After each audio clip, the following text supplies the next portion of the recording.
life is a gamble, we scramble for money. I might crack a smile, but ain't a damn thing funny. I'm caught up in the dirt. All right, y'all, welcome back to Anti-War Radio on Chaos 95.9 in Austin, Texas. And introducing our next guest, David Case. He's a freelance journalist. He's written for Rolling Stone, Men's Journal, and National Geographic Adventure. He is formerly the executive editor of TomPaine.com. Oh, wow. Turns out I'm a big fan of this guy I've never talked to before. More of Case's work can be found at the Pulitzer Center on Crisis Reporting. And the new article in Mother Jones is the U.S. military's assassination problem. Welcome to the show, David. Thank you very much. Thanks for having me. Good to have you here. And very disturbing article you have here. I want to ask you, first of all, let's just start off with the sub-headline here. Software like Bugsplat is supposed to keep decapitation attacks precise. So why do we keep blowing up Iraqi wedding parties? What the hell is Bugsplat? Bugsplat was a software program. They actually realized that they had a bit of a PR problem with that name. But Bugsplat was a program that the U.S. military developed to kind of determine when they dropped a bomb what the impact zone would look like. So the image, think of a bug splatting against your windshield, and that was essentially the outline of how a bomb would strike. And so it's like a video game simulation of if we drop this size bomb on this particular target, how do we expect it to react? Yeah, exactly. And from, it was quite sophisticated. They call it now CD something, collateral damage minimizer or something to that effect. But the idea is if you change the weight of the bomb, if you use a 500-pound bomb versus a 1,000-pound, if you fire it from a different angle, you're going to get a different impact zone. And the idea is to, get the military objective without killing too many people or destroying too much property. Well, I guess, like the guys at the Pentagon, I'm just fascinated by the high-tech angle here. There's something else that you bring up in terms of, letting the computers do the job, and that is the pattern of life. So that I think this means when they're surveilling something that they want to bomb with a Predator drone or a stealth bomber or something, that they have a computer program which analyzes where people ought to be by the time the bomb gets there, that kind of thing. Is that right? Well, that's more actually humans doing the work in that case. They're what they've tried, this article that I wrote is about the targeted killing program of the United States government. That's essentially the idea that when we find somebody who's an alleged terrorist, we eliminate them with a Hellfire missile or something. They've been doing this basically since September 11th, and lately they've been making an even greater effort to try to minimize civilian casualties. And one way they do that is sometimes they have an intelligence asset that actually watches people and finds out, when they go off to tend to their fields so that they can make sure that they can actually isolate the person that they're trying to target. Well, in that sense, I appreciate that. I figure if there has to be a war on terrorism, I want it to be done by cops and intelligence guys as much as possible. I want the targeting to be of individuals, people who are actually, leftovers of the Arab-Afghan army who are still friends with Osama bin Laden and do what he says and so forth. And I want them to be taken one at a time without innocent people being killed. Yeah, that's the objective. But the problem is, it seems like in reading your article, that once you basically put the battle up in the air and you use targeted killings from the sky, that in the name of targeting individuals in individual circumstances, you actually make it more likely that you kill innocent people. Well, yeah, it's a difficult process. Intelligence is very difficult for the U.S. military to get, especially in tribal cultures in Afghanistan or Somalia or Iraq or elsewhere. And the problem is that they need to drop these bombs on people who are well sheltered by their neighbors, and they need to do it in a way that's not going to cause a lot of collateral damage. And there have been two studies that have looked at the effectiveness of this type of program. Neither of them were from the war on terror. One was done on the 1991 invasion of Iraq, and the other one was done in 2003.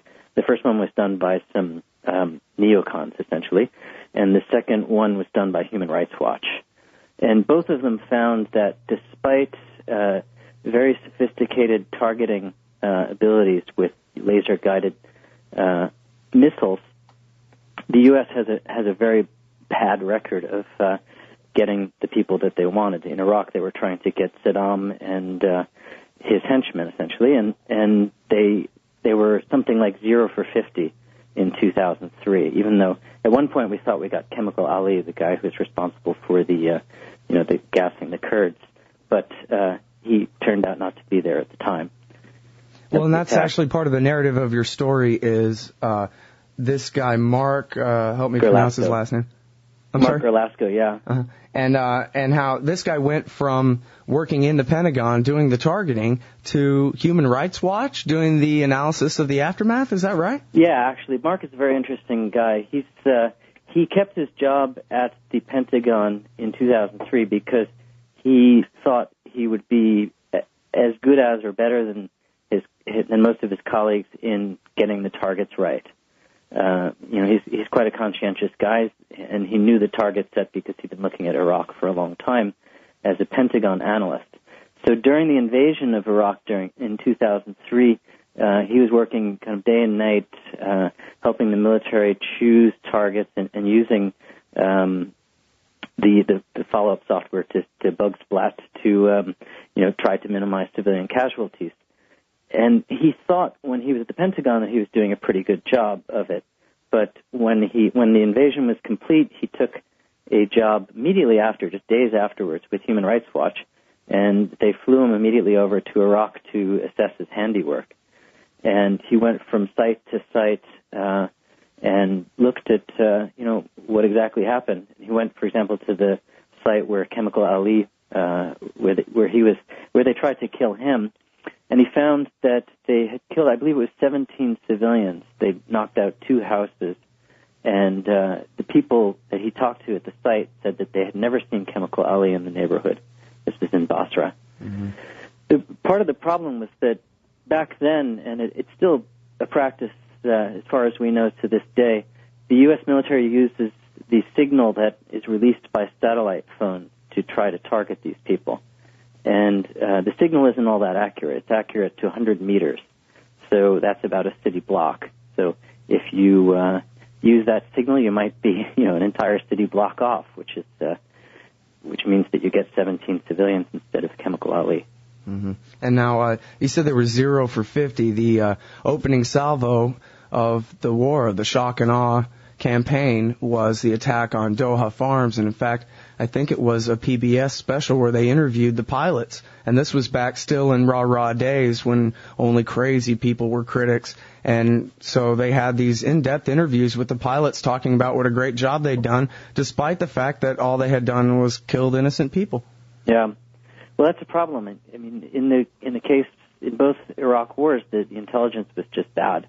And the U.S. military is very good. They make mistakes. The missiles aren't always perfect, but they've gotten quite good at hitting targets they're trying to hit. They can hit a building.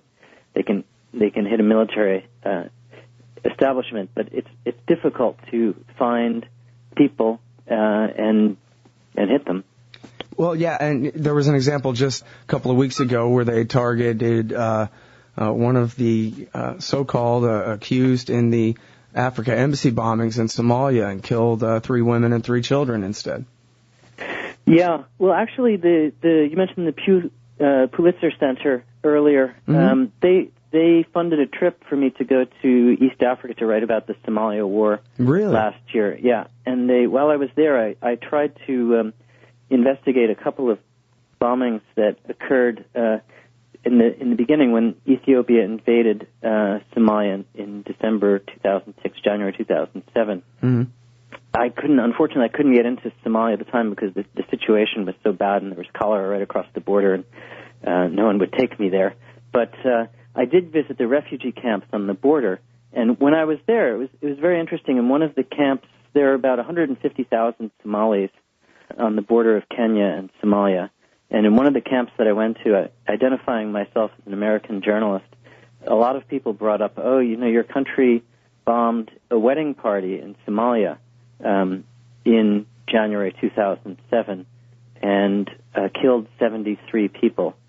And the numbers were basically the same everywhere I went, and I talked to, I had tea with a bunch of Somali elders in a tea house in one of these refugee camps, and they were quite irate about this situation. So I think the moral of the story is that we don't really know what's going on, that's what I think is the most worrying thing about this program. We know that the U.S. government is assassinating people. In certain circumstances, they've knocked off people that probably deserve to be knocked off, but in other circumstances, they've killed civilians, and there's basically no oversight of the program whatsoever. Well, I'm really looking forward to going back and reading your work about the war in Somalia. Just for people who don't know, it was the United States that had Ethiopia invade Somalia back in December 2006, and according to the Washington Post, it was because there were 3 Al-Qaeda guys, suspected Al-Qaeda guys in Somalia. That's why there's now this, what the New York Times report says, the humanitarian catastrophe that's now eclipsed the crisis in Darfur, the worst one in the world other than Iraq right now. Right. The article that I read from Mother Jones' website was The War on Terror's Newest Front. Okay. It's an interesting article. When I was researching that, people were telling me that part of the reason why the Islamists kind of took power in Somalia in the summer of 2006 was because of blowback from CIA operations of trying to actually kill or capture those suspected Al-Qaeda operatives. And, you know, when they announced the airstrike from the ship, the Tomahawk cruise missile or whichever it was that killed the 6 innocent people a few weeks ago, even in the official news reports, I forget if it was AP or Reuters, they said, yeah, the target was this guy who's wanted for questioning by the FBI. I thought that was a nice little spin. Well, I thought one of the diplomats that I spoke with when I was in East Africa, we were talking about trying to assess civilian casualties from these attacks, and he said, you know, it's hard to figure out whether there were civilians or not when everybody's vaporized. Yeah, oh, that's very true. I guess we're lucky that you didn't get rendition to Ethiopia, as happened to at least one American who had escaped to the northern border there. Yeah, well, they didn't bother me that way, fortunately. Yeah. Yeah. Well, I'm glad we have you here on the show. I don't know whatever happened to that guy, if he's still in an Ethiopian dungeon or what. But I know that Chris Floyd talked about was at least one American citizen who was renditioned to Ethiopia. If you're running from Somalia while we're bombing it, you're obviously a guilty Al-Qaeda guy. So off you go. Yeah, that's an interesting story that I haven't seen well told yet. Actually, there were about 80 people. There were over 100 initially, but then there were 80 people who were rendered from Kenya after the war back to Somalia, and some of them ended up in Ethiopia in pretty hideous prisons. Some of them, I actually talked to some of the people who were released from Ethiopia while I was there, but some of the human rights groups have been trying to get a handle on what exactly happened in that situation. Mm. Now, let me ask you this. These Predator drones, do they work in the kind of altitudes in the Hindu Kush Mountains where supposedly Osama bin Laden and his buddies are hiding? Yeah, they've launched a number of attacks using Predator drones on the border of Pakistan and Afghanistan, and I think in recent months they've become more common. So, yeah, they work in that area, definitely. And actually, it was interesting. USA Today had a story earlier this week that said that we've gone from a few dozen Predator drones to over 5,000 in operation right now. Really? So, do you know what percentage of those are in Afghanistan/Pakistan versus Iraq right now? No, I don't. But there's a lot of them are actually operated by private contractors. Oh, interesting. Yeah, well, I was just going to say, so when the Air Force recruiting ad says, join the Air Force, we'll let you play video games all day, they were telling the truth, actually. And, yeah. Well, and that is part of this, right? That you have people sitting at an air base in Arizona somewhere, bombing people on the other side of the world, and who could care less about that, really? I mean, that's a lot easier than running up to a guy with a bayonet in terms of, carrying it out. I wouldn't minimize if we could get Osama bin Laden, that would probably be nice, right? And I wouldn't minimize the challenge that the U.S. military faces. And this is a neat solution in some ways because you can operate a drone from Doha or from the Special Operations Base down in Tampa, Florida, and no American soldiers are put in harm's way. And also, for the sake of the locals, it's not easy to have the U.S. military, storm your village. There could very well be some collateral damage there. So it's not always a bad, if we could have taken Saddam out with a Predator drone instead of invading Iraq, it would have been a lot less damaging. Mm-hmm. But on the other hand, there's absolutely no oversight of the program, and there's obviously no due process for the people who are killed. We don't know, obviously, if you look at Guantanamo Bay, a lot of the people there we now know weren't actually terrorists. So if they decide to take you out using a Predator drone instead of sending you to Guantanamo Bay, there's really no way of reversing that. Mm-hmm. Well, and there have been strikes inside Pakistan. They usually call, a chemical plant exploded today or something like that. And I guess in your article you mentioned that there was a near miss of Ayman al-Zawahiri, who just put out a new podcast the other day, in fact, from wherever he's safe in exile. But they ended up killing a bunch of innocent people. In that case, missed him by a couple of hours. Is that right? Yeah, they missed him by a couple of hours. They had intelligence, apparently, that he was going to be having dinner with some people in Waziristan, I believe. And they decided to strike in the middle of the night, presumably because that would be when they would minimize civilian casualties. But he had left by then, and they killed 18 people, mainly, I guess, almost all civilians, if not all civilians. Mm-hmm. Now, so when you say there's no oversight of this, does that mean that there's not even a law governing how they're supposed to do it, much less, double checking on them? Well, the Bush administration and laws, it's kind of a yeah, well, oxymoron. But has Congress even tried? I mean, is there? There are laws that govern this. I tried to get an explanation from the Bush administration as to how they view this, and I can actually I stuck on my wall their response. David, we have no comment for you on whether the paragraph you cite is accurate or not. I eventually emailed them a paragraph telling them what I had sort of discerned as their legal judgment on how this was to be carried out under U.S. government rules. The Bush administration, as far as I can tell, has argued that the war on terror is a global war, so they are free to strike any enemy combatants, if you will, anywhere in the world. And because it's a situation of war, they don't need to get the normal clearance that they need to get to do covert operations outside of the battlefield. Well, interestingly, you bring up the Israeli precedent in your article. There was an Israeli human rights group that got sick and tired of the Israeli government doing this kind of thing, I guess, in Gaza and the West Bank, and took them to court. And the court ruled and restricted the ability of the military to carry out these type attacks there. Yeah, there was a coalition of Israeli human rights groups that brought this case before the Israeli Supreme Court. They argued that Israel is the only other country that has used this tactic in any sustained fashion. The human rights groups argued that this was an illegal use of force, tantamount to a policeman firing on a suspect instead of arresting them. The court sort of split the difference. They ruled that they didn't ban the program. Instead, they said that international law restricted the use of this program and said that it could only be used in circumstances where the target of the attack was known to be engaged in planning terrorist activities. At the time, kind of thing? Yeah, or at recently, the time. It's not entirely clear, but essentially at the time, yeah. The idea, I guess, is that you can't hit somebody who is involved in some sort of terrorist activity 5 years ago or somebody who is no longer a combatant. It was an attempt to discern who is a combatant and who wasn't in the Israeli conflict.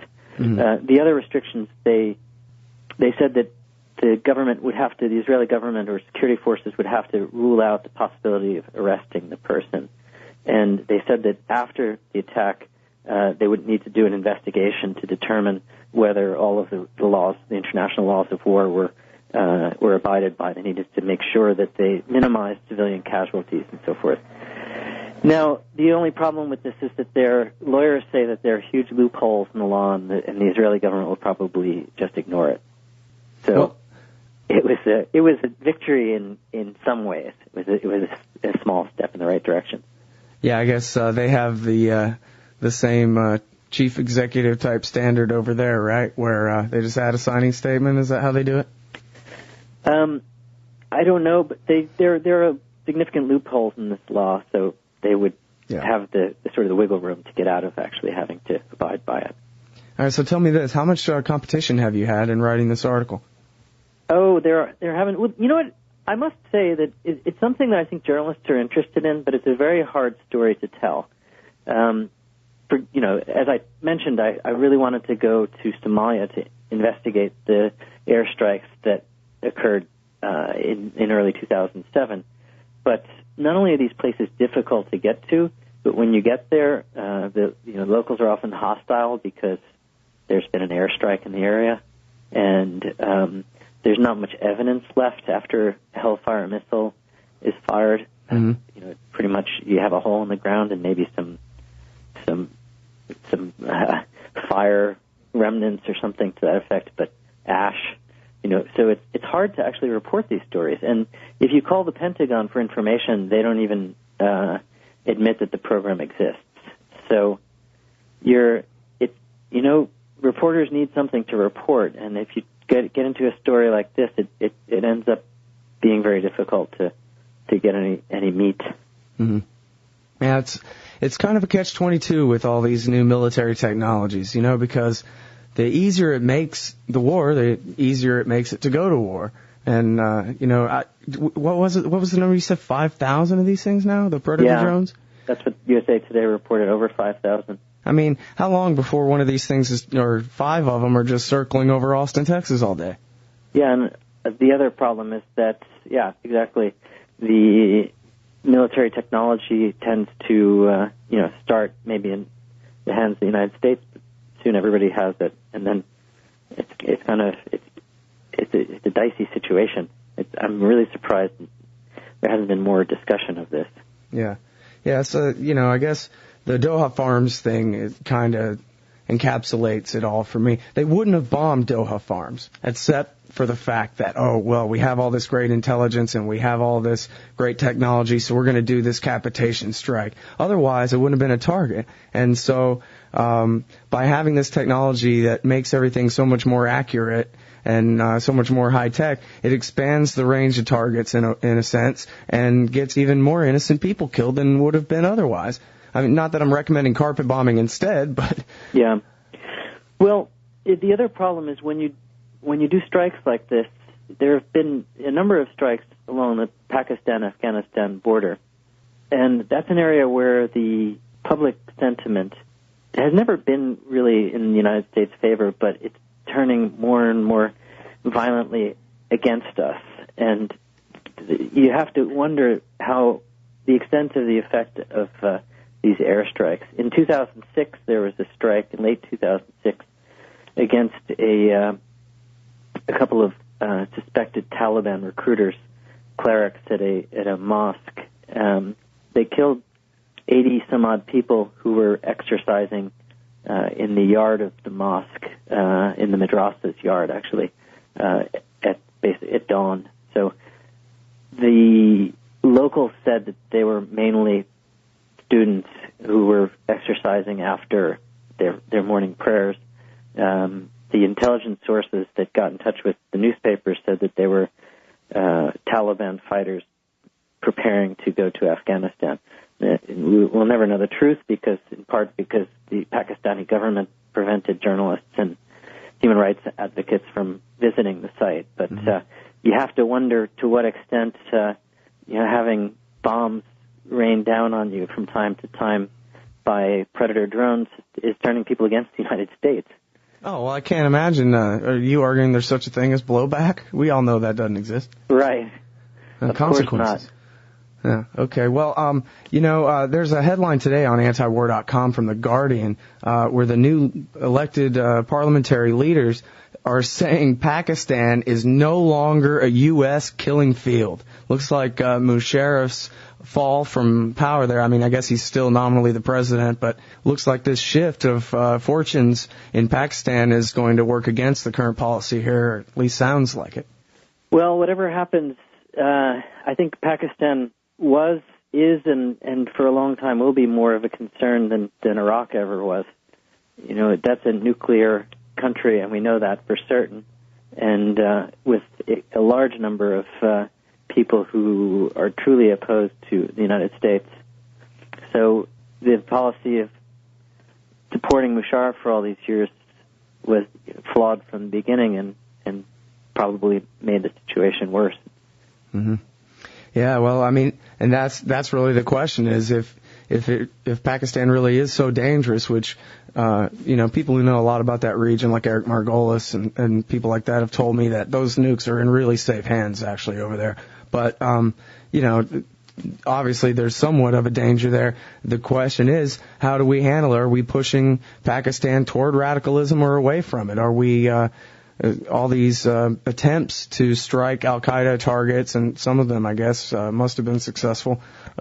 Is it worth it compared to, the blowback that we suffer? I guess Don Rumsfeld asked this question, right? Unfortunately, we don't have the metrics to measure whether we're creating more enemies than we're killing. Yeah. Well, I think the classic example of that is Iran back in the 1970s. Iran was a very close American ally, and nobody would have predicted that the Ayatollah Khomeini would have taken power. The people of Iran, to this day, I've traveled in Iran. The people of Iran are a lot of them are quite favorable towards the United States, and no one would have. It was, you can see parallels between Iran back in the 70s and Pakistan now. Do we know what's going to happen 5 years from now? No. And the more we alienate people by bombing, the worse the situation could get. On the other hand, there are a lot of people there that are of concern to us, so it's not an easy problem to solve. Yeah, well, I guess, if I had to choose, if there has to be any part of the war on terror that continues to exist, I would like it to be very targeted against the actual people responsible for knocking down those towers, maybe, and maybe we could leave the rest of the Muslim world alone for a change. That would have been nice if we had started that back in 2001, and I think, we should certainly go back in that direction. Perhaps if there's a new president that, two of three of the possibilities would hopefully go in that direction. But I think, we need to do even more than that now to win back the support of the Muslim world, or at least the credibility of the Muslim world. I've spent a lot of time traveling in Islamic countries in the last 5 years, and a lot of people think that the United States is fighting a war against Islam, and even in places like Indonesia that are still fairly friendly with the U.S. So there's a lot of work to be done to regain our standing in the world. Well, what do you recommend for that? I mean, other than, say, for example, removing aircraft carriers from people's shores and so forth, what is to be done in a positive sense? Well, that's a good question. I mean, one obvious answer is foreign assistance for countries like Indonesia that have big problems. That's not an issue in the Middle East, where they have more money than we do now in some ways. But part of it is just becoming a good global citizen again, doing the right thing instead of trying to use force and get away with misbehaving in the world. But it's a tough problem. Yeah, it's easier to keep a reputation than it is to build one. Right. Yeah. Well, I like the way you put that too. Getting away with stuff. it always seems to me, and I hate to, dumb down a complicated foreign policy argument and so forth, but all of these things to me, in essence, you can make an analogy to just, young teenagers in the neighborhood. Is the strongest and fastest and smartest guy, is he the bully, or is he the guy that really protects you from the bullies, Right. That's what I think a lot of people, I met an Al-Qaeda supporter last year in Kenya who was saying that. He said, for years we've looked to the United States as the country that would protect us. It was there to step in when things went wrong. But he said now that's gone, and we don't see that anymore. We see the opposite. This is a guy I met who's been a moderate Muslim for his entire life. He was actually in the military in Abu Dhabi, kind of as a foreign fighter in the military. And the post September 11th, he's become a Wahhabi. He's become kind of radicalized by the war on terror itself. Mm-hmm. Yeah, well, there you go. I mean, that just goes to show one more anecdote of the reaction playing directly into the hands of the people behind the September 11th attack. Yeah. All right. That's true. All right. Any important points I forgot to ask you about you'd like to clarify or expand on? I don't think so, other than suggesting that you go to Mother Jones. They have a great issue. The March-April issue is all about the war on terror and torture and targeted killing and things like that. And also the website of the Pulitzer Center on crisis reporting. I think it's pulitzer.org. It's a great website. They support journalists going abroad to do reporting projects like this. And they have links to all the stories that the journalists do. So it's a great site. Okay, great, everybody. That's David Case. The article is The U.S. Military's Assassination Problem in the Current Mother Jones. Thanks again for your time today. Thank you, Scott.